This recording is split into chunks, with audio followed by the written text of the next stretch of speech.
கொலைகள் எல்லாம் நடந்துக்கிட்டு தான் இருக்கு கனுஷாக்கா. அதுக்கு பிறகு அவங்க பிணையில வந்துடுறாங்க.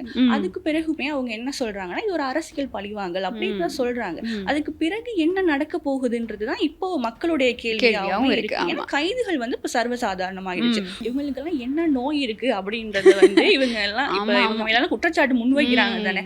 அப்பவே இவங்களுக்கு எல்லாம் என்ன நோய் இருக்கு அப்படின்றத ஒரு மெடிக்கல் ரிப்போர்ட் போட்டு எடுத்துட்டு போயிட்டாங்கன்னா சரி. ஏன்னா இவங்க எல்லாத்துக்குமே கைது செய்தோன்னு தான் இவங்களுக்கெல்லாம் பல பல நோய்கள் வருது. எங்க இருந்து தான் வருதுன்னே தெரியாது. ஆமா, மிஸ்டர் கொத்து அவரை வந்து கைது பண்ணியிருக்காங்க. நேற்றைய தினம் வந்து ஒரு ஆடியோ லீக் ஆகியிருக்கு. இந்த ஆடியோல வந்து நாமல் ராஜபக்ஷவோட பெயர் வந்து அடிப்பட ஆரம்பிச்சிருக்கு. அவங்க இப்போ இருக்கக்கூடிய அரசாங்கம் வந்து ஒரு பெரும்பான்மையான அரசாங்கம். அவங்களுக்கு வந்து 159 உறுப்பினர்களோட அவங்க ஒரு பெரும்பான்மை அமைச்சிருக்கக்கூடிய அரசாங்கம். எங்களுடைய தரப்பை எடுத்துக்கொள்வோம். தமிழ் மக்களுக்கு என்ன செஞ்சாங்க அப்படின்னு கேட்டிங்கன்னா இன்னும் அதுக்கான ஒழுங்கான ஒரு பதிலை வந்து இது பண்ணியிருக்காங்க அப்படின்னு எங்களால் சொல்ல முடியாது. ஸ்ரீ காளிமாதா ஜோதிடம் உலக புகழ்பெற்ற ஜோதிடர் பண்டித் மகாராஜா. காதல், கல்யாணம், உத்தியோகம், வியாபாரம், கல்வி, குழந்தை பாக்கியம் மற்றும் மந்திர சூனிய பிரச்சனைகளுக்கு நிரந்தர தீர்வு. எல்லாருக்கும் வணக்கம். வழமையாவே எங்களுடைய நிகழ்ச்சியில நாட்டில் என்ன நடக்குது அப்படிங்கிற பல தகவல்களை பல செய்திகளை உங்களுக்கு எடுத்துட்டு வர்றது வழக்கம். அதுவும் விரிவா தெளிவா நாங்கள் உங்ககிட்ட கொண்டு வந்து சேர்ப்போம். அந்த வகையில் இன்றைய தினம் என் கூட நிகழ்ச்சியில வந்து ஒரு புதுமுகம் எங்க கூட சேர்ந்து பேச வந்திருக்காங்க. வணக்கம் சதுர்ஷிகா. வணக்கம் கனுஷாக்கா. லங்காஷி நேர்களுக்கும் வணக்கம். ஓகே, வணக்கம். எப்படி இருக்கீங்க?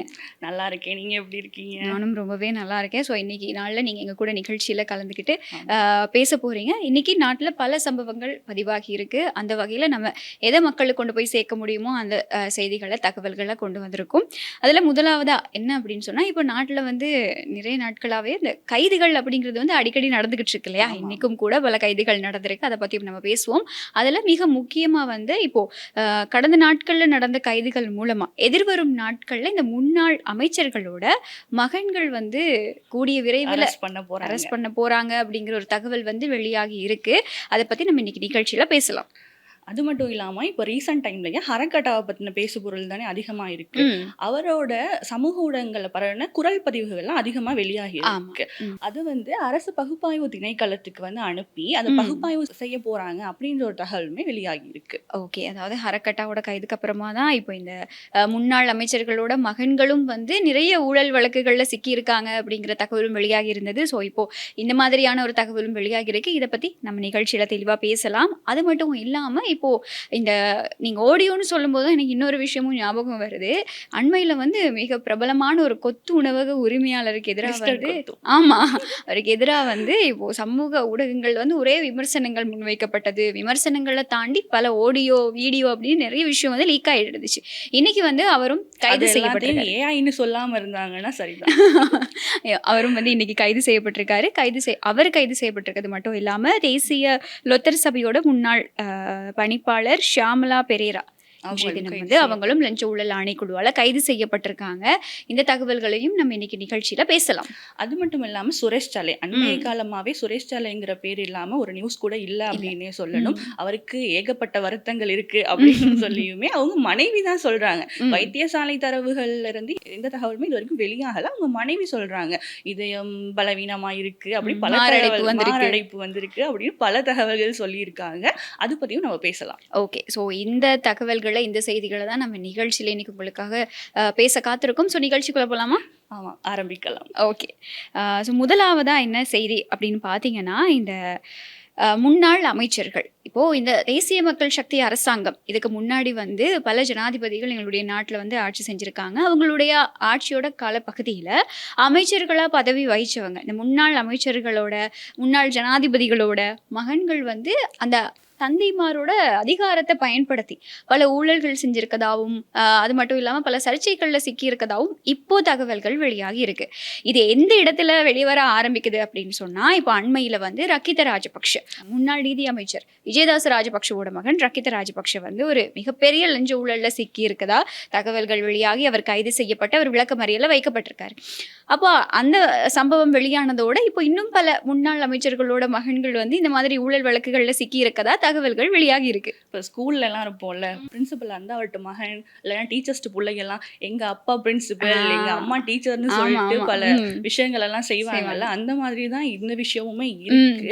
இப்போ மஹிந்த ராஜபக்ஷ குடும்பமே எடுத்துக்கிட்டாலே எல்லாரு மேலேயுமே ஒரு வழக்கு இருக்கு. அடுத்து ஜான்சன் பெர்னாண்டோ, விஜயதாச ராஜபக்ஷ. எனக்கு என்னமோ ராஜபக்ஷன்னு பேர் இருந்தாலே பின்னாடி பல தகவல்கள் இருக்குன்ற மாதிரி தான் இருக்கு. அதனால இப்போ கைதுகள் எல்லாம் நடந்துகிட்டு தான் இருக்கு கனுஷாக்கா. அதுக்கு பிறகு அவங்க பிணையில வந்துடுறாங்க. அதுக்கு பிறகுமே அவங்க என்ன சொல்றாங்கன்னா இது ஒரு அரசியல் பழிவாங்கல் அப்படின்னு தான் சொல்றாங்க. அதுக்கு பிறகு என்ன நடக்க போகுதுன்றதுதான் இப்போ மக்களுடைய கேள்வியாகவும் இருக்கு. ஏன்னா கைதுகள் வந்து இப்ப சர்வசாதாரணமாயிருச்சு. ஒரு நாளைக்கு என்ன இல்லையோ ஒரு கைது வச்சு நடக்குது. இன்னைக்கு கூட அந்த மிஸ்டர் கொத்தோட உரிமையாளர் கைது செய்யப்பட்டிருக்காரு. கைது பிணை அப்படின்னே தான் போய்கிட்டு இருக்கு. அடுத்தது என்னன்றதுதான் மக்களோட கேள்வியா இருக்கு இல்லையா? ஆமா, நிச்சயமா. இப்படி இருக்கக்கூடிய பின்னணியில இப்போ நம்ம எப்படி சொல்றோம், முன்னாள் அமைச்சர்களோட மகன்கள் 10 பேர் வந்து கைது செய்யப்படுவாங்க, விசாரணைகள் ஆரம்பிக்கப்பட்டிருக்கு அப்படின்னு சொன்னாலும் கூட இது நிஜமாவே இந்த விசாரணைகள் எந்த கட்டத்துல இருக்கு, இதை வந்து இப்போ இருக்கக்கூடிய அரசாங்கம் இந்த விஷயத்துல இன்னும் தீவிரம் காட்டுமா அப்படிங்கிற கேள்விகளும் இருந்துகிட்டே தான் இருக்கு. ஆனா இந்த தகவல் எப்படி வெளியாகுது அப்படின்னா, இந்த பாதாள உலகத்தோட தொடர்புல இருந்த அமைச்சர்களோட மகன்கள் தான் இந்த விசாரணை வலைக்குள்ள வந்திருக்காங்க. இதை வந்து ஒரு மூத்த போலீஸ் அதிகாரி வந்து ஒரு தென்னிலங்கை ஊடகத்துக்கு வந்து கருத்து தெரிவிக்கும் போதுதான் தெரிவிச்சிருக்காரு. இவங்க வந்து இந்த முன்னாள் அமைச்சர்களோட மகன்கள் வந்து வெளிநாட்டுக்கு போறதையும் வந்து இப்போ தடை செஞ்சிருக்காங்களாம். ஏன்னா இப்போ விசாரணைகள் நடந்துகிட்டு இருக்கு தானே, இதுல வெளிநாட்டு பயண தடை அப்படின்னு சொல்லும்போது எங்களுக்கு முதல்ல ஞாபகம் வர்ற ஒருத்தர் தான் யோஷித ராஜபக்ஷ. அவருக்கும் வெளிநாட்டு தடை விதிக்கப்பட்டிருக்கு. இந்த லிஸ்ட்ல வந்து யோஷித ராஜபக்ஷ, அதுக்கப்புறம் இன்னும் யார் யார் இருக்காங்க அப்படிங்கிறது எதிர்வரும் நாட்கள்ல வெளிவரும் அப்படின்னு சொல்லி எதிர்பார்க்கப்படுது. அதையும் தாண்டி இவங்க வந்து இந்த அண்டர்வேர்ல்ட் கேங்கோட ரொம்பவே நெருக்கமா தொடர்புகளை வச்சிருந்திருக்கதா தான் இப்போ தகவல்கள் வெளியாகி இருக்கு. நீங்க முதல்ல சொன்ன மாதிரியே தான் மஹிந்த ராஜபக்ஷ ஜனாதிபதியா பதவியேற்றதுக்கு அப்புறமா அந்த ஒரு என்ன சொல்றது கீழ்த்தரமான ஒரு அரசியல் கலாச்சாரம் அப்படின்னு சொல்லலாம் அவருக்கு. அரசியல் ஆமா, இப்போதான் எங்களுக்கு அது எல்லாமே தெரிய வருது. இப்படி இருந்த இந்த அரசியல் கலாச்சாரத்துல அவரோட அரசாங்கத்துல இருந்து பல அமைச்சர்கள், நாங்க பேர் சொல்லியே சொல்லணும் அப்படின்னு சொன்னா, இப்போ மஹிந்த ராஜபக்ஷவே எடுத்துக்கொள்வோமே, அவர் ஜனாதிபதியா இருந்தாரு. அவரோட 3 மகன்களுக்கு எதிராக வந்து வழக்குகள் இருக்கு. யாரு? நாமல் ராஜபக்ஷ, யோஷித ராஜபக்ஷ, ரோஹித் ராஜபக்ஷ. 2029 ஜனாதிபதி மேலேயே வந்து வழக்கு இருக்கு. அதையும் தாண்டி எடுத்துக்கிட்டோம் அப்படின்னு சொன்னா, சமல் ராஜபக்ஷவோட 2 மகன்கள், ஷமீந்திர ராஜபக்ஷ, அது மட்டும் இல்லாம சஷீந்திர ராஜபக்ஷ, இவங்க மேலேயும் வழக்குகள் இருக்கு. விஜயதாச ராஜபக்ஷவோட மகன் அண்மையில வந்து கைது செய்யப்பட்டாரு, ரக்கித ராஜபக்ஷ.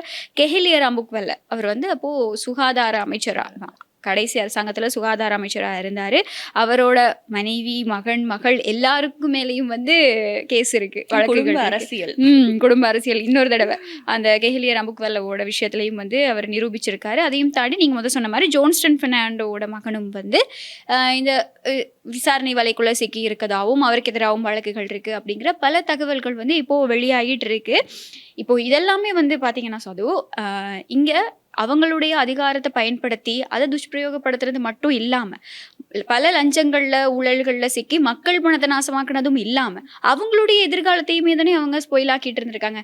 நாங்க அடிக்கடி பேசிக்கிற விஷயமும் தான் இந்த நிகழ்ச்சியில என்ன அப்படின்னு சொன்னா, இந்த இவங்க எல்லாமே வந்து எப்பவுமே யோசிச்சிருக்க மாட்டாங்க, எங்களுக்கு எதிராக ஒரு வரும், இது வந்து தேசிய மக்கள் சக்தி அப்படின்னு ஒரு அரசாங்கம் வரும், அதுல வந்து ஜனாதிபதியா அனுரகுமார தேசாநாயக் அவர்கள் வருவாரு, அவர் மூலமா எங்களுடைய இந்த ஊழல் வழக்குகள் எல்லாமே வெளியில வரும், நாங்க வந்து கைது செய்யப்படுவோம், சிறைக்கு செல்வோம் அப்படிங்கிறது வந்து இவங்களுக்கு ஒரு ஐடியா இருந்திருக்காது. அதனால ரொம்ப சுதந்திரமா அப்பாவே ஜனாதிபதி தானே அப்படின்னு சொல்லி பல விஷயங்கள் செஞ்சிருக்காங்க. அதெல்லாம் துஷ்பிரயோகம் தான் செஞ்சிருக்காங்க சொல்லணும். இந்த ஹரக்கட்டா பத்தி பேசிக்கிட்டு இருந்தோம் இல்ல, அவரோட தொடர்புடைய அரசியல்வாதிகள், ஏன் குற்றப்புலனாய்வு திணைக்களத்துல இருந்தவங்க, வழக்கறிஞர்கள், போலீஸ் அதிகாரிகள்னு பலர் மீது வந்து விசாரணைகள் தொடங்கப்பட்டிருக்கதா வந்து ஒரு தகவல் வெளியாகிருக்கு. அது மட்டும் இல்லாம இதுல என்ன ஒரு ஹைலைட்டான ஒரு விஷயம் அப்படின்னா, குற்றப்புலனாய்வு திணைக்களத்துல இருந்து ஒரு முக்கிய அதிகாரியோட குடும்பத்தினரோ யாரோடைய இறுதி சடங்கோட மொத்த செலவையுமே ஹரக்கட்டா எடுத்து நடத்திருக்காரு. இப்ப நம்ம சொந்தக்காரவங்க எல்லாம் இருந்தா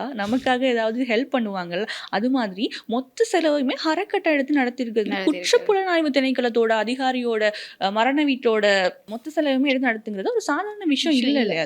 ஆமா, அதாவது இப்போ ஒரு சந்தேக நபர், ஒரு சிறை கைதியை வச்சு இவங்க வந்து மிரட்டி அச்சுறுத்தி பணம் வாங்கியிருக்கதா தான் இப்போ நேற்றைய தினத்துல இருந்து பல குற்றச்சாட்டுகள் முன்வைக்கப்பட்டு இருக்கு. அது மட்டும் இல்லாம இந்த ஹரக்கட்டாவோட பல தகவல்கள் இருக்கு இல்லையா?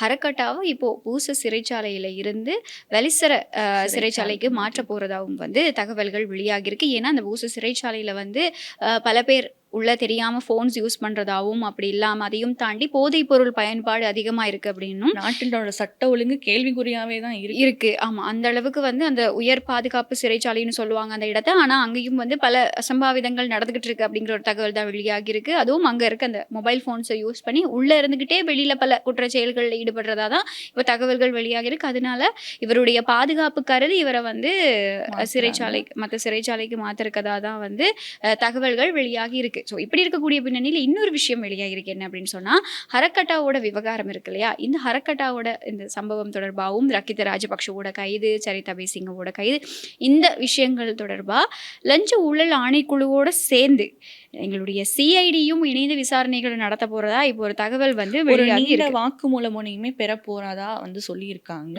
இவர் ஏற்கனவே வந்து ஒரு வீடியோ கூட பார்த்திருப்பீங்கல்ல, கைது பண்ணி வரும்போது டிரான் அலஸ் தேசபந்து தென்னக்கோன் பத்தி பேசியிருப்பாரு. அந்த கேஸுமே என்ன ஆச்சுன்னு தெரியல இல்லையா? ஒரு கேஸ் பத்தி தொடங்கும் போது பிரான்ச்சஸ் மாதிரி நிறைய விஷயம் போய்கிட்டு தான் இருக்கு. இப்போ இவர்கிட்ட வந்து நீண்ட வாக்குமூலம் எடுக்கிறேன் அப்படின்னு சொன்னதுனால அடுத்து யாரு கைது பட்டியல் இணையுவாங்க, அடுத்த லிஸ்ட்ல யாரு வரப்போறா அப்படின்றதுமே ஒரு கேள்வியா இருக்கு. ஆமா, இப்போ இந்த விஷயங்கள்ல வந்து இப்போ லஞ்ச ஊழல் ஆணைக்குழு மட்டும் இல்ல, இந்த 120 மில்லியன் ரூபாய் அதோட சேர்த்து சிஐடி அதிகாரிகளும் இணைஞ்சிக்க போறாங்க. அப்போ இன்னும் நாட்கள்ல வந்து இன்னும் இந்த சம்பவம் தொடர்பா பல தகவல்கள் வெளியாகும் அப்படின்னு எதிர்பார்க்கப்படுது. பொறுத்திருந்து பார்க்கலாம். அப்ப இந்த குற்றப்புலனாய்வு திணைக்களம் அப்படின்னு சொல்லும் போது அந்த அதிகாரிகள் யாருமே இப்ப இல்ல அப்படின்ற தகவலுமே அரசாங்கம் வந்து சொல்லியிருக்காங்க. அது எவ்வளவு தூரம் உண்மை அப்படின்றதே எனக்கு தெரியல. ஆனா இல்ல, இப்போ இந்த அரசாங்கத்துக்கு கீழே வந்து பழைய சிஐடி அதிகாரிகள் யாரும் இல்ல அப்படிங்கிறது வந்து ஒரு வெளியாயிருந்த ஒரு தகவல் தான். அதுக்காமே தான் இப்போ விசாரணைகளும் வந்து முறையா நடக்கிறதுக்கான காரணமும் அதுவா அப்படின்னு தெரியல இல்லையா? இப்போ ஏன்னா ஒரு சிஐடியா இருக்கட்டும், ஒரு லஞ்ச ஊழல் ஆணைக்குழுவா இருக்கட்டும், அங்க இருக்கக்கூடிய அதிகாரிகள் வந்து சுயாதீனமா செயற்படும் போதுதான் பல விஷயங்களை வெளியில கொண்டு வரக்கூடியதா இருக்கு. ஸோ கடந்த ஆட்சிகள்ல அரசாங்கத்துல எப்படின்னு சொன்னா மேல இடங்கள்ல இருந்து அழுத்தம் வழங்கப்படும். எந்த ஒரு விசாரணைக்கு முன்னாடி இப்போயும் அழுத்தங்கள் இருக்கு, இல்லாம இல்ல, அழுத்தங்கள் இருந்துகிட்டு தான் இருக்கு. ஆனா ஒரு சில விஷயங்கள்ல வந்து சுயாதீனமா செயற்படுறதையும் பார்க்கக்கூடியதா தான் இருக்கு. ஸோ இதுதான் இன்னைக்கு நடந்துகிட்டு இருக்கக்கூடிய சம்பவங்கள், செய்திகள். இது தொடர்பா எதிர்வரும் நாட்கள்ல வரக்கூடிய தகவல்களை வந்து உங்களுக்கு வழங்குறதுக்கு நாங்க வந்து தயாரா இருக்கோம் இல்லையா? அந்த மாதிரியான இப்ப பல தகவல்கள் வெளியாயிட்டு இருக்கு. ஸோ கூடிய விரைவில் இவங்களும் கைது செய்யப்படுவாங்க. பெயர் குறிப்பிட்டு இனி யார் யார் கைது செய்யப்படுவா, யார் யார் இந்த மகன்கள் என்னென்ன பண்ணியிருக்காங்க அப்படிங்கிற தகவல் வந்து வெளியாகும் அப்படின்னு எதிர்பார்க்கப்படுது. ஸோ இன்னும் கொஞ்சம் நாளைக்கு இந்த இலங்கையோட அரசியல் களம் சூடு பிடிச்சிருக்கும் சொல்றீங்க. எனக்கு என்ன டவுட்டா இருக்கு அப்படின்னா, இவங்களுக்கு எல்லாம் என்ன நோய் இருக்கு அப்படின்றது வந்து இவங்க எல்லாம் குற்றச்சாட்டு முன்வைக்கிறாங்க தானே. அப்பவே இவங்களுக்கு எல்லாம் என்ன நோய் இருக்கு அப்படின்றத ஒரு மெடிக்கல் ரிப்போர்ட் போட்டு எடுத்துட்டு போயிட்டாங்கன்னா சரி. ஏன்னா இவங்க எல்லாத்துக்குமே கைது செய்தோன்னு தான் இவங்களுக்கு எல்லாம் பல நோய்கள் வருது. எங்க இருந்து தான் வருதுன்னே தெரியாது. அண்மையில கூட இந்த ரக்கித ராஜபக்ஷ சரிதா பேசிங்க கைது செஞ்சாங்க. அவருக்கு சரிதா பேசிங்கவை ஒரு ஆக்டர், டைரக்டர் என்னமோ சொல்லியிருக்காங்க. அவருக்கு 60 வயசுல வரக்கூடிய எல்லா நோயுமே இருக்கு அப்படின்ற மாதிரி சொல்லியிருக்காங்க. ரணில் விக்ரமசிங்கவை எடுத்துக்கிட்டா நல்லா தான் இருந்தார். அவருக்கு அந்த கைது பண்ணோன்னு தான் அந்த எல்லா நோய்கள், இதயத்துல ஓட்டை அப்படின்னு பல விடயங்களை வந்து சொல்லி இருந்தாங்க. கேட்க நகைச்சுவையா இருந்தாலும் இவங்க இன்னமுமே இந்த அரசியலை வந்து துஷ்பிரயோகம் பண்றாங்க அப்படின்னு தான் சொல்லணும். ஏன்னா இவங்க போனோன்னே நான் ஹாஸ்பிட்டலுக்கு போயிருவேன்றது எந்த அளவு தூரம் நியாயமா இருக்கு? அரசியல்வாதிகள் மட்டும் இல்ல, அந்த பள்ளிகம ஹேமரத்ன தேரர் என்ன செஞ்சாரு? எதுவுமே இல்லாம நவலோக ஹாஸ்பிட்டல்ல அரசாங்கத்தோட செலவுல தான் அவர் இருந்தாரு. அப்படி இருக்கப்போ இப்ப இவங்க எல்லாத்துக்குமே முன்னாடியே ப்ரிப்பேர் ஆகிட்டு போறது நல்லது அப்படின்ற மாதிரி தான் எனக்கு இருக்கு. ஸோ இதுக்கு இன்னொரு நல்ல உதாரணம் தான் சுரேஷ் சலையோட அவருடைய உடல் நலமும் குறைவா இருக்கு. உடல் நலத்திலையும் பல சிக்கல்கள் இருக்குது. அதாவது இப்போ மக்கள் பணத்தை அழிச்சிட்டு தான் பாதி பேர் கைது செய்யப்படுறாங்க. அவங்க கைது செய்யப்பட்டதுக்கு அப்புறமாவும் கூட இந்த கவர்மெண்ட் ஹாஸ்பிட்டலில் போயிட்டு அட்மிட் ஆகி நேரத்தையும் செலவு பண்ணிக்கிட்டு அங்கேயும் போய் மக்கள் பணத்தை தான் செலவழிச்சிக்கிட்டு இருக்காங்க அப்படிங்கிறது தான் கவலையான விஷயம். இப்படி தான் இந்த கைது நடவடிக்கைகள் நடந்துகிட்டு இருக்கு. ஸோ எதிர்வரும் காலத்துல இன்னும் கைதுகள் நடக்கும் அப்படின்னு எதிர்பார்க்கலாம். ஆமா, மிஸ்டர் கொத்து அவரை வந்து கைது பண்ணியிருக்காங்க. ஆனா நேற்றைய தினம் வந்து ஒரு ஆடியோ லீக் ஆகியிருந்தது. அதுல வந்து நாமல் ராஜபக்ஷவுக்கும் தொடர்பு இருக்குங்கிறது மாதிரி தான் ஒரு கதைகள் வந்து வெளியாகி இருந்தது. நான் அதுக்காக தான் அவரை கைது செஞ்சிருப்பாங்களோ என்னவோன்னு நினைச்சேன். ஆனா இது வந்து வேற ஒரு விஷயத்துக்காக தான் கைது செஞ்சிருக்காங்க. அதாவது ஒரு காணொலி வெளியாகி இருக்கு.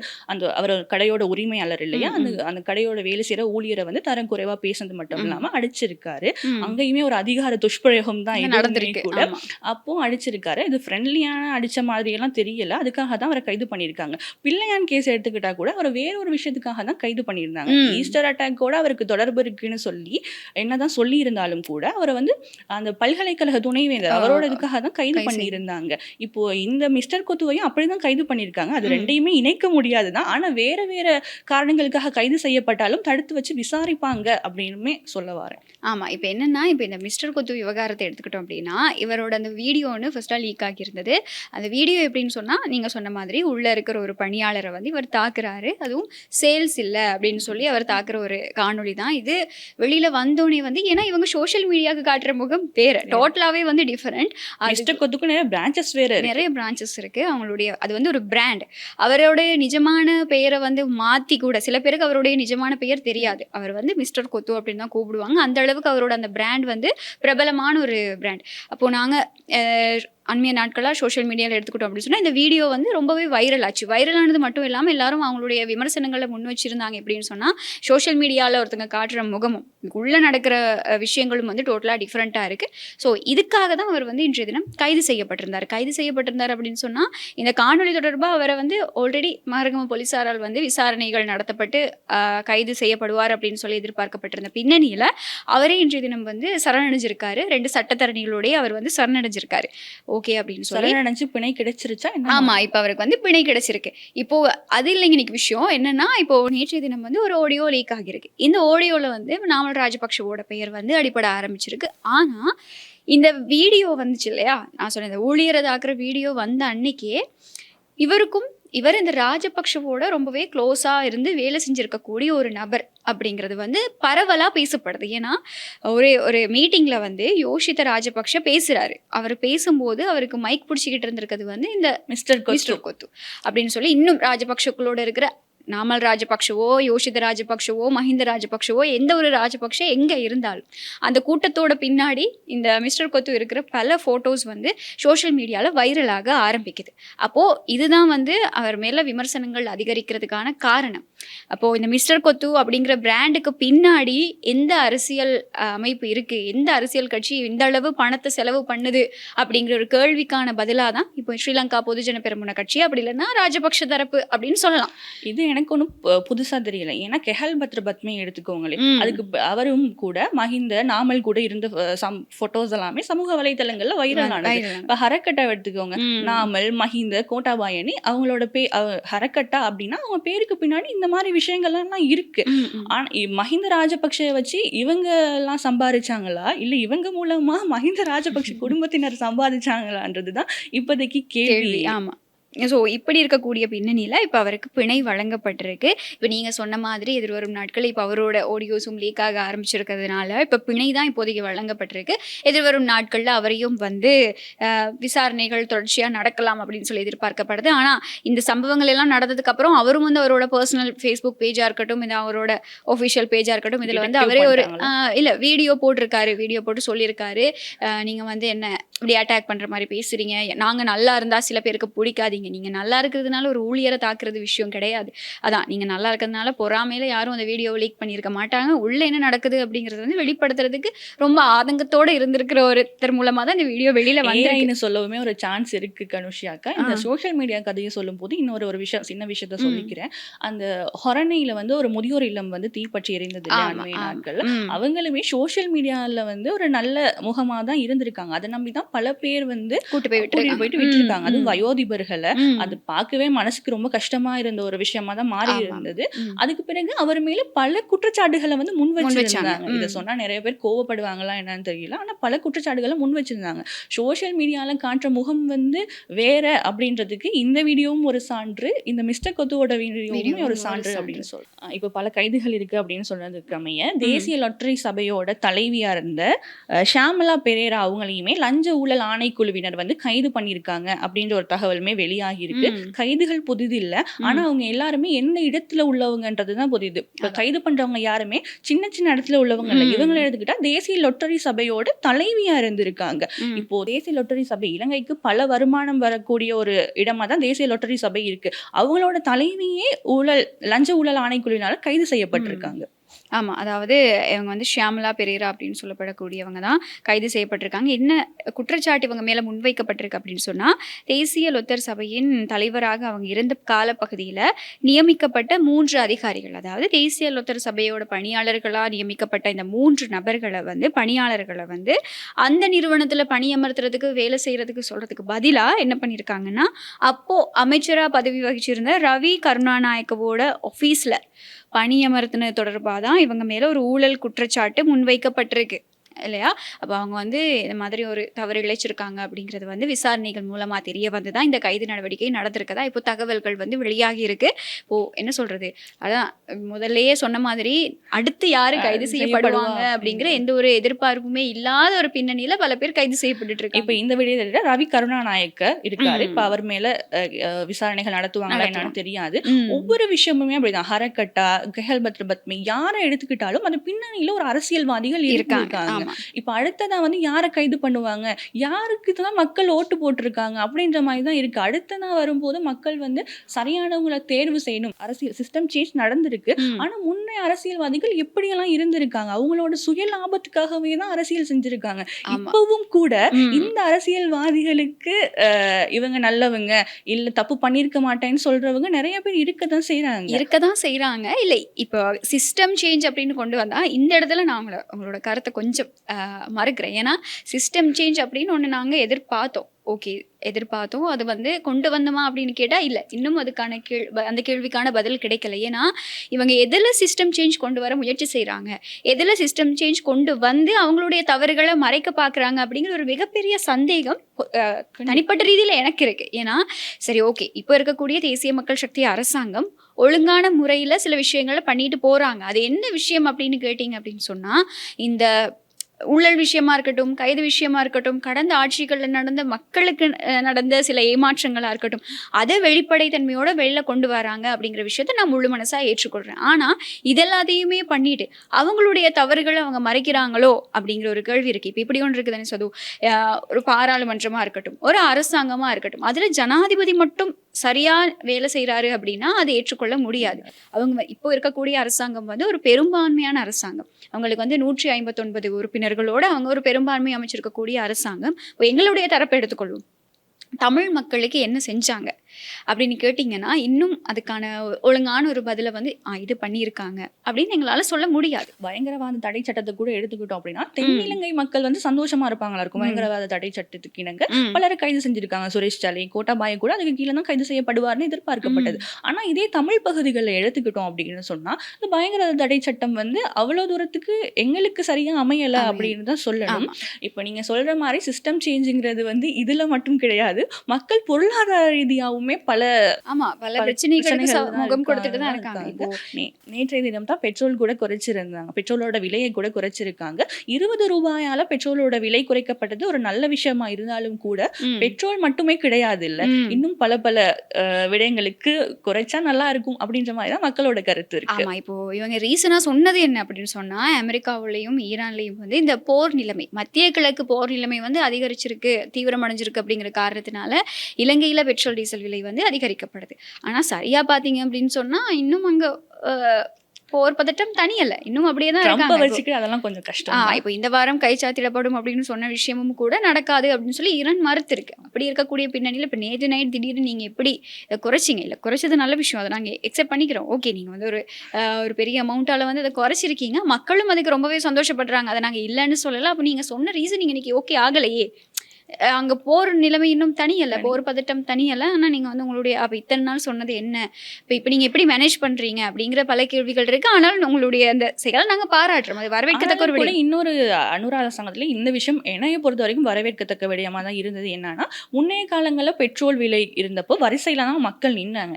இந்த முறை வந்து என்னதான் QR சிஸ்டம் முறையெல்லாம் கொண்டு வந்து அந்த வரிசையில் நிற்கப்படுற ஒரு முறை வந்து இல்லாமல் போனது வந்து மக்களுக்கு அது ஒரு நல்ல விஷயம் அப்படின்னு தான் சொல்லணும். ஏன்னா வரிசையில் யூனிட்களை பல பல கஷ்டங்களில் இல்ல விலை மட்டும் அதிகரிச்சது. இப்போ அந்த விலையுமே குறைச்சிருக்காங்க. ஒட்டுமொத்தமா நம்ம சொல்ற மாதிரியுமே அவங்களால குறைக்கவுமே முடியாது. அதனால பார்க்கலாம் என்ன நடக்குது அப்படின்றது. ஆமா, இப்போ அது மட்டும் இல்லாம இன்னும் பல பொருளாதார ரீதியா இன்னும் பல விஷயங்கள்ல வந்து இந்த இருக்க அரசாங்கம் வந்து இன்னும் ஒரு மாதிரி சிக்கல் நிலையை எதிர்கொண்டுட்டு இருக்கதா பார்க்கக்கூடியதா தான் இருக்கு. மிக முக்கியமா இந்த திரைசேரி விவகாரம் இருக்கு. இது இப்போ கவர்மெண்டோட மிக முக்கியமான தவறுகள் அப்படி நம்ம சுட்டி காட்டணும் அப்படின்னு பேசுறதை தாண்டி கவர்மெண்ட் இவ்வளோ நல்லது பண்ணியிருக்காங்க அப்படின்னு நம்ம பேசும்போது இல்லையே இங்கே ஒரு ஊழல் நடந்திருக்கே அப்படின்னு சொல்லி வரக்கூடிய ஞாபகத்தில் வரக்கூடிய ஒரு விஷயம் தான் இந்த திரைசேரி விவகாரம். அதுக்குமே இப்போ டெய்லி பார்லிமெண்ட்ல ஹர்ஷ டி சில்வா அவருடைய உயிரை கொடுத்து கத்துற அளவுக்கு அந்த விவகாரம் மாறி இருக்கு. அதுக்கு எந்த விதமான ஒத்துழைப்பையுமே இப்போ இருக்கக்கூடிய அரசாங்க அதிகாரிகள் கொடுத்துக்கிட்டு இருக்கிறது இல்லை. அதுதான் இன்னைக்கு இருக்க மிக முக்கியமான ஒரு சிக்கலான நிலைமையா இருக்கு. அதனால வெளிப்படைத்தன்மை, மக்களுக்கு வந்து ஒரு வெளிப்படைத்தன்மை இருக்கணும். உங்களுடைய கவர்மெண்ட்ல நீங்க என்ன பண்றீங்க, எது நடக்குது, இப்போ அன்னைக்கு வந்து பிரசிடென்ட் அவ்வளோ பேசினாரு, ஏன் இந்த திரைசேரி விவகாரத்தை பத்தி பேசல அப்படிங்கிற ஒரு கேள்வி இருக்கும் இல்லையா? ஆமா, இதை பத்தி பேசும்போது இன்னொரு நீங்க சொன்ன விஷயத்த வந்து நான் சொல்றேன். என்னன்னா அரசாங்கம் வந்து வெளிப்படைத்தன்மையா இல்லை அப்படின்ற மாதிரி சொல்லியிருந்தீங்க. இவங்க வந்ததுமே ஒரு குற்றச்சாட்டு தான் அசோக ரன்வல்ல சபாநாயகரோட குற்றச்சாட்டு. என்னடா பழைய விஷயத்தெல்லாம் பேசுறீங்கன்னு சொன்னாலும் இவங்க மேல இன்னுமே அந்த குற்றச்சாட்டு நிரூபிக்கவும் படல, அதுக்கான தீர்வுமே இன்னும் கிடைக்கப்படல அப்படிதான் சொல்லும். அந்த மின்சாரத்துறை அமைச்சர் ஜெயக்கொடி அவரையுமே பதவி விலக்குனாங்க. ஆனா இவங்க எல்லாருமே ஒரு குற்றச்சாட்டு முன் வச்சாங்கன்னா அதுக்கு தீர்வு வந்து கொடுத்துறாங்க, பதவி விலகுறது. ஆனா நீங்க ஊழல் இல்ல, ஊழலே எதிர்க்கிற ஒரு அரசாங்கம்னு சொல்லிதான் வந்தீங்க, அதுக்கு என்ன சொல்ல போறீங்க அப்படின்ற ஒரு கேள்வியுமே மக்கள் மத்தியில இருக்கதான் செய்யுது. ஆனாலும் கூட மற்றவங்களை கம்பேர் பண்ணும் போது இந்த அரசாங்கம் ஓகேதான் அப்படின்றதுதான் மக்களோட கருத்தா. இதை நாங்க சொல்லல, மக்கள் சொல்றாங்க. அதையும் தாண்டி இந்த பழைய ஹேமரத்ன தீரர் விஷயம், இது எல்லாத்துலயுமே வந்து ஓகே, பழைய அரசாங்கம் மாதிரி பழைய ஆட்சிகள் மாதிரி ஒவ்வொரு விஷயங்கள்ல வந்து அவங்க முன்னுரிமை கொடுக்கறத பார்க்கக்கூடியதாக தான் இருக்குது. இப்போது பிடிஏ ரத்து செய்கிறதா இருக்கட்டும், தமிழ் மக்களுக்கான தீர்வுகளாக இருக்கட்டும், இது எல்லாத்துலேயுமே வந்து இப்போது கூட இந்த செம்மணி விவகாரத்துலேயும் கூட அதிக அளவில் கவனம் செலுத்துறத அந்த அளவுக்கு ஈடுபாடோடு இருக்காங்களா அப்படின்னு கேட்டால் இல்லை. ஆனால் அவங்க கிட்ட இருந்து நிதி போகுது, நாங்கள் வளமே அதை பற்றி பேசுகிறது தான், நிதி போகுது, அரசாங்கத்துக்கிட்ட இருந்து நிதி போகுது, அதுக்கான இடம் கொடுத்துருக்காங்க. அப்படி பண்ணாமலும் இருக்க முடியாது இல்லையா, பண்ணி தானே ஆகணும் அப்படிங்கிற ஒரு கட்டாயத்தில் செய்கிற மாதிரி ஒரு சில விஷயங்கள் தமிழ் மக்களுக்காக செஞ்சுக்கிட்டு இருக்காங்க.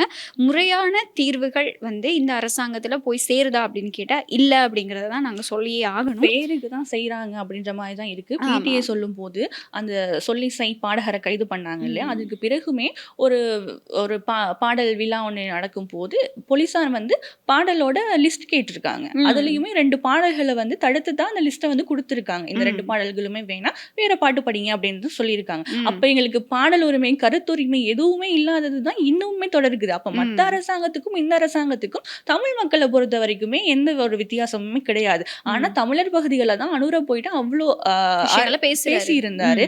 ஓட் கேட்கும் போது எல்லாம் பேசுறீங்க, ஆனா இப்போ அது எல்லாமே எங்க போச்சு அப்படின்னு தான் தமிழ் மக்களுடைய கேள்வியா இருக்கு. ஆமா, இப்போ பார்க்கலாம் என்னன்னா பிடிஏ ரத்து செஞ்சுட்டு அதுக்கு பதிலா வந்து பயங்கரவாதத்திலிருந்து அரசாங்கத்தை பாதுகாக்கும் சட்டம் அப்படின்னு சொல்லி PSTA அப்படின்னு சொல்லி ஒன்று கொண்டு வர போறதா தான் இப்போ வந்து தகவல்கள் வெளியாகி இருக்கு.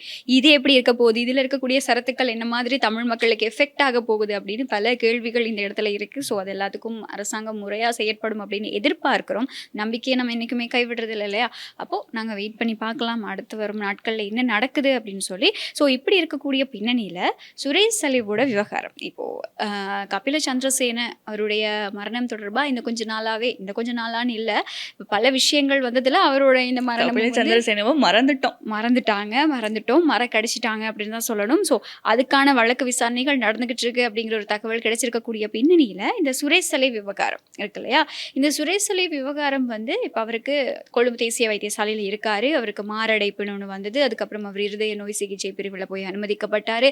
அவருக்கு தீவிர சிகிச்சை சாப்பிட மாட்டேன்றாரு அப்படின்னு சொல்லி நிறைய வந்து அவருடைய என்ன சொல்றது, அவரோட குற்றச்சாட்டுகள் மறந்து போற அளவுக்கு அவர் மேல அதெல்லாம் யாரு சொன்னாங்கன்றதுமே இருக்கு கனுஷாக்கா. எல்லாத்தையுமே உங்க மனைவி தான் சொல்றாங்க. ஆமா, இன்னும் வந்து கொழும்பு வைத்தியசாலை மூலமா எந்த ஒரு அறிக்கையும் வரல அப்படிங்கிற கன்சர்ன் வந்து இருந்துகிட்டே தான் இருக்கு. ஆனா அதுக்கு ஒரு தீர்வு தான் இப்போ நான் சொல்ல போறேன். என்ன அப்படின்னா, கொழும்பு தேசிய வைத்தியசாலையில் சிகிச்சை பெற்று வரக்கூடிய அரசு புலனாய்வு பிரிவோட முன்னாள் பிரதானி சுரேஷ் சலீவோட உடல்நிலை தொடர்பா மருத்துவ பரிசோதனைகள் இப்போ தீவிரமா நடந்துகிட்டு இருக்கு.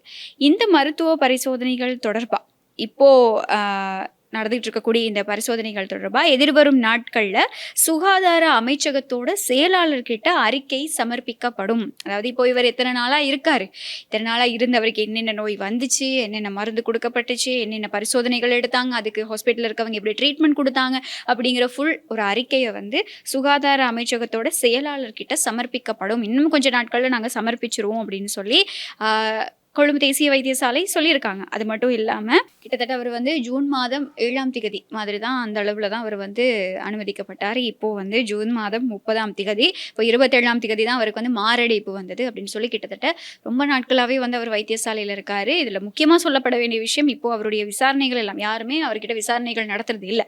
அவர் வந்து ஒழுங்கான முறையான சிகிச்சையில் தான் இருக்கார். ஸோ இந்த தகவல் இப்படி வெளியாக இருக்கக்கூடிய பின்னணியில் சுகாதார அமைச்சர் நலிந்த ஜெயதிஸ் இது தொடர்பாக ஒரு கருத்து வெளியிட்டிருக்காரு. என்னன்னு சொன்னால், இப்போது சுரேஷ் சலைவோட உடல்நிலை தொடர்பாக ஊடகவியலாளர்கள் கேள்வி எழுப்பும்போது அவர் சொல்லியிருக்காரு, அவருக்கு இப்போ இருக்க நோய்களுக்கான மருந்து மட்டும் இல்லை, அவர் தடுப்பு காவலுக்கு வர முன்னாடி அவருக்கு என்னென்ன நோய்கள் இருந்துச்சோ அது தொடர்பாகவும் இப்போ பரிசோதனை நடந்துக்கிட்டு தான் இருக்குது. ඔහුට තිබෙන සියලු සෞඛ්‍යමය ගැටලු පිළිබඳව ජාතික රෝහලේ විශේෂඥ වෛද්‍යවරු අධීක්ෂණය කරනවා, අවධානය යොමු කරනවා. මීට කලින් අතරම පරීක්ෂා කරලා හඳුනාගත යුතු රෝග තිබුණා නම් ඒවත් අපි පරීක්ෂා කරලා අවශ්‍ය ප්‍රතිකාර ලබා දෙනවා. සියලු විමර්ශන අකණ්ඩව සහ වේගවත්ව සිදු වෙනවා. ඉතින් විමර්ශනවල අභ්‍යන්තර තොරතුරු මාධ්‍යවල දැනගන්න නොලැබුණාට විමර්ශනවල ප්‍රගතිය අධිකරණයට වාර්තා කරන එතකොට ඔබට දැනගන්න පුළුවන්. අනිත් එක මම කියන්නේ ඔබට මේ විමර්ශන හරියාකාරව සිදු වෙනවද කියලා බලන්න පුළුවන් හොඳම ලිට්මස් පරීක්ෂාව තමයි චෝදනාවට ලක් වූ අයගේ හැසිරීම සහ දැඟලීම. ඒ අය කලබල වෙන වැඩි තරමට තේරෙනවා විමර්ශන හරියාකාරව සිදු වෙනවා කියලා. ඉතින් විමර්ශන ලදාරින් පත් වෙන්නේ සහ පත් කරන්නේ සැකකරුවන්ට ඕන හැටියට නෙවෙයි. දැන් මේ අලුත් ට්‍රෙන්ඩ් එකක් ඇවිල්ලා තිනවා මේ සැකකරුව නම් කරනවා, සැකකරුවන් විසින් මට අහවල් විමර්ශන ලදාරිය අවශ්‍යයි, අහවල් අයින් කරන්න කියන ඒවා. ඒවා වෙන්නේ නැහැ. පොලිසිය, FCID එක, අල්ලස්සෝ දූෂණ විමර්ශන කොමිසම, එහෙම නැත්නම් CID එක මේ ආදියට නිලධාරීන් පත් වෙලා ඉන්නවා. ඒ අය කටයුතු කරගෙන යනවා. සැකකරුවන්ට ඕන හැටියට විමර්ශකයන් නම් කරන්නේ නැහැ. இதுக்கு பின்னாடி என்ன நோய் இருக்கோ அதுக்குமே பரிசோதனை பண்ண ரெடியா தான் இருக்கும்ன்ற மாதிரி தான் இருந்துச்சு. அவர் சொல்லியிருக்காரு, இல்ல நீங்க இந்த மாதிரி எல்லாம் அடம் பிடிச்சி எதையுமே மாற்ற முடியாது அப்படிங்கிறத மறுபடியும் அவர் பல இடங்கள்ல உறுதிப்படுத்திக்கிட்டே இருக்காரு. அவருடைய சுரேஷ் சலைவோட மிக முக்கியமான கோரிக்கை என்ன அப்படின்னா, ஷானி அபேசேகரவை இந்த விசாரணைகள்ல இருந்து மாற்றணும், அவர் இந்த விசாரணைகளுக்கு வேண்டாம் அப்படிங்கிறது தான் சுரேஷ் சலைவோட மிக முக்கியமான கோரிக்கை. அது அவர் ஹாஸ்பிட்டல் போய் அட்மிட் ஆகிற அன்னையில இருந்து இன்னைக்கு வரைக்கும் அவர் முன் வச்சுட்டு இருக்கக்கூடிய ஒரு மிக முக்கியமான கோரிக்கையா தான் இருக்கு. ஆனா அது நடக்காது அப்படிங்கிறது தான் அரசாங்கத்தோட. அவர் எவ்வளோ ஒரு நல்ல மனிதர் அப்படின்னு, ஒருத்தரை மாத்தணும், இந்த நாட்டுக்கு நல்லது நடக்கணுங்கிறதுக்காக தன்னோட உயிரையே பணயம் வச்சு உண்ணாவிரதம் எடுக்கிறாரு இல்லையா. கூடிய சீக்கிரம் சரியாகி வெளியில வந்தோடனே தெரியும் யாரோட உயிரை யாரு காப்பாற்ற போறாங்க அப்படின்னு. இல்லை, இவங்களுடைய மனைவி வந்து சொல்லியிருக்கதை கேட்கும்போது தான் எனக்கு ஒரு சில நேரம் இப்போ அவங்க சொல்ற அளவுக்கு இது சீரியஸ்னஸ் இருக்கா இல்லை, ஒருத்தவங்களுடைய உடல்நிலையை வச்சு நாங்க வந்து ஏளனப்படுத்துறது, நகைச்சுவை அதெல்லாத்தையுமே தாண்டி நான் சொல்கிறேன், அவங்களுடைய மனைவி வெளியில் பரபரப்பாக வருவாங்க, ஃபுல்லாக சொல்ல மாட்டாங்க, ஒரு 2 வரை சொல்லுவாங்க, அதோட ஃபுல் செய்தி ஊடகங்கள் அப்படி இப்படின்னு எல்லாமே பரபரப்பாக மாறிடும். அவங்க வந்து இந்த வைத்தியசாலை தரவுகள் சொல்லும் முன்னாடியே இவங்க எல்லாத்தையும் சொல்லிடுவாங்க. கிட்டத்தில் வந்து மாரடைப்பு வந்து நார்மல் வார்டில் தான் அவர் இருந்திருக்காரு, அந்த இதய சிகிச்சை வார்டுக்கு மாற்றினங்கிறது வந்து மனைவி தான் பிரஸ் மீட் கிட்ட முதல்ல சொல்லியிருக்காங்க. அதுக்கு பிறகுதான் அவரை மாத்திருக்காங்க.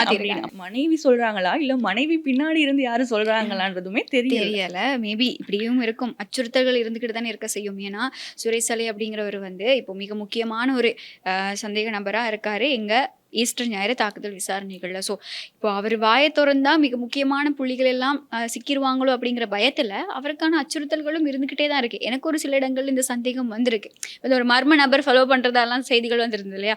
அப்போ ஏன் வந்து இருக்கக்கூடாது, ஏன் அவர் இவர் வாய் திறந்தா சிக்கிறோம் அப்படின்னு பயப்படுறவங்க கூட மர்ம நபரை அனுப்பி வந்து அச்சுறுத்தி இருக்கலாம், மிரட்டல் விடுத்திருக்கலாம். இவ்வளவு நாள் அவர் தடுப்பு காவலில் வைக்கப்பட்டிருந்த நிலையில எதையுமே சொல்லியிருக்க மாட்டார் அப்படின்னு நினைக்கிறீங்களா? சொல்லியிருந்தா இந்நேரம் அது வந்து அது ஒரு கைதாக மாறி இருக்கும். ஆனால் இதை எப்போ வந்து இப்போ இவருக்கு வந்து தடுப்பு காவல் அப்படிங்கிறது இன்னைக்கு நேற்று நடந்தது இல்லை. இவர் வந்து பல உத்தரவுகள் பிறப்பிக்கப்பட்டு அவர் வந்து மாறி இருக்காரு தடுப்பு காவலில். இது எங்கே சூடு பிடிக்க ஆரம்பிக்குதுன்னா, கோட்டாபய ராஜபக்ஷவுக்கு வெளிநாட்டு பயண தடை அப்படின்னு ஒரு விஷயம் வரவும் தான் இவருடைய தடுப்பு காவல் இவ்வளோ பெரிய பிரச்சனையாக மாறுது. ஆமாம், அப்போது அப்படி இருக்கக்கூடிய பின்னணியில் வந்து இந்த சுரேஷ் சலை வாயை திறந்தா பல விஷயங்கள் வெளியில வரும்.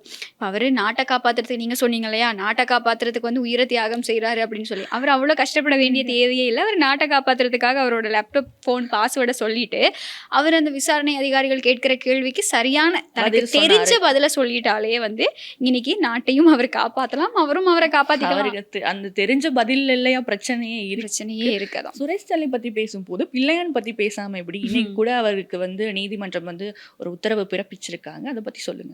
ஆமா, அதாவது இப்போ அவருக்கு இன்றைய தினம் மட்டக்களப்பு நீதிவான் நீதிமன்றத்துல முன்னிலைப்படுத்தப்பட்ட சந்தர்ப்பத்தில் எதிர்வரும் ஜூலை மாதம் 13ஆம் தேதி வரைக்கும் அவருக்கு விளக்கமறியல் உத்தரவு பிறப்பிக்கப்பட்டிருக்கு. இது எதுக்காக அப்படின்னு கேட்டீங்கன்னா, இப்போ நீங்க முதல்ல சொன்ன மாதிரி இப்போ நிகழ்ச்சி ஆரம்பத்திலே நீங்க சொல்லியிருந்தீங்க இல்லையா, அவர் கைது செய்யப்பட்டது வந்து இன்னொரு விஷயத்துக்காக. ஆமா, அதுக்காக கைது செய்யப்பட்டு அதுக்கப்புறம் ஈஸ்டர் ஞாயிறு தாக்குதல் அவருக்கு தொடர்பு இருக்கு அப்படின்னு சொல்லி அவர் அதுலயும் வந்து அவர் இன்வால்வ் ஆகி இப்போ எதுக்காக அவருக்கு இந்த விளக்கமறியல் உத்தரவு பிறப்பிக்கப்பட்டிருக்கு அப்படின்னு சொன்னா, கிழக்கு மாகாணத்தில் நடந்த மிக முக்கியமான 5 கொலைகளோட 3வது சந்தேக நபராக அவர் பெயரிடப்பட்டிருக்காரு.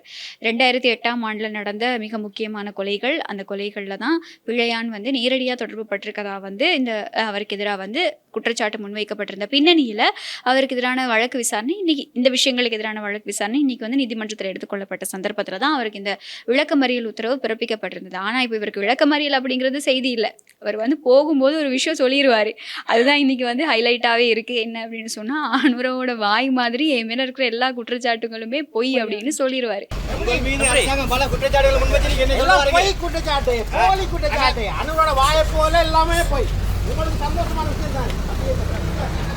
இப்போ அவர் அதை ஒரு 2-3 செகண்ட் சொன்ன அந்த விஷயம் வந்து இன்னைக்கு வந்து பெரிய ஒரு பேசு பொருளாக மாறி இருக்கு. இவ்வளோ குற்றச்சாட்டுகள் இருக்கு இல்லையா, அதுவும் சின்ன சின்ன குற்றச்சாட்டுகள் இல்லை, எல்லாமே பாரதூரமான முக்கியமான விடயங்கள்லாம் யோசிச்சு பாருங்க. 3வது சந்தேக நபரா பெயரிடப்பட்டிருக்காரு.